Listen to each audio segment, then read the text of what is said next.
News first ಆಯೋಜಿಸ್ತಾ ಇರುವ ಕರ್ನಾಟಕದ ಅತಿ ದೊಡ್ಡ ಇವಿ ಎಕ್ಸ್ಪೋ.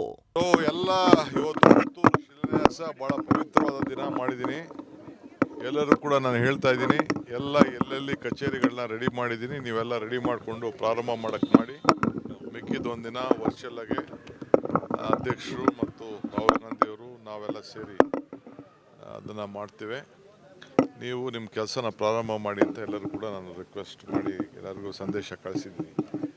ಈಗಾಗಲೇ ಒಳ್ಳೆ ಕೆಲಸ ನಡೀತಾ ಇದೆ. ಇಲ್ಲೂ ಭಾಳ ಅಭಿವೃದ್ಧಿ ಆಗಿದೆ ಪುತ್ತೂರಿನಲ್ಲಿ. ನನಗೆ ವಿಶ್ವಾಸ ಇದೆ.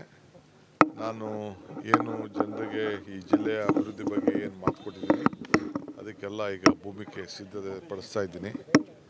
ಒಳ್ಳೆಯದಾಗಬೇಕು ದಕ್ಷಿಣ ಕನ್ನಡ ಜಿಲ್ಲೆಗೆ ಅನ್ನೋ ದೃಷ್ಟಿಯಿಂದ. ನಮಗೇನು ಸ್ವಾರ್ಥ ಏನಿಲ್ಲ. ಈ ಭಾಗ ಬೆಳಿಬೇಕು. ಒಳ್ಳೆಯ ಸಂಪತ್ತು ಭರಿತವಾದಂಥ ಪ್ರದೇಶ ಈ ಒಂದು ದಕ್ಷಿಣ ಕನ್ನಡ ಜಿಲ್ಲೆ. ಜನರಿಗೆಲ್ಲ ಒಳ್ಳೆಯದಾಗಲಿ ಅಂತ. ಮತ್ತು ಎಲ್ಲರ ಆಸೆ ಇರೋದಕ್ಕಿಂತ ಎಲ್ಲ ಭಾಷಣಗಳಲ್ಲಿ ಗೊತ್ತಾಗ್ತಾ ಇತ್ತು, ನೀವು ಅತಿ ಶೀಘ್ರದಲ್ಲೇ CM ಆಗ್ತೀರಾ, ನಿಮ್ಮ ಪಕ್ಷದಲ್ಲೇ ಬರ್ತಾ ಇರೋಂಥದ್ದು. ಉದ್ಘಾಟನೆಗೂ ನಾನೇ ಬರ್ತೀನಿ ಅಂತ ಹೇಳಿದರೆ ಅವರ ಆಸೆಯಲ್ಲಿ ನೀವು CM ಆಗಿ ಬರ್ತೀರಾ ಅಂತ ನೋಡೋಣ.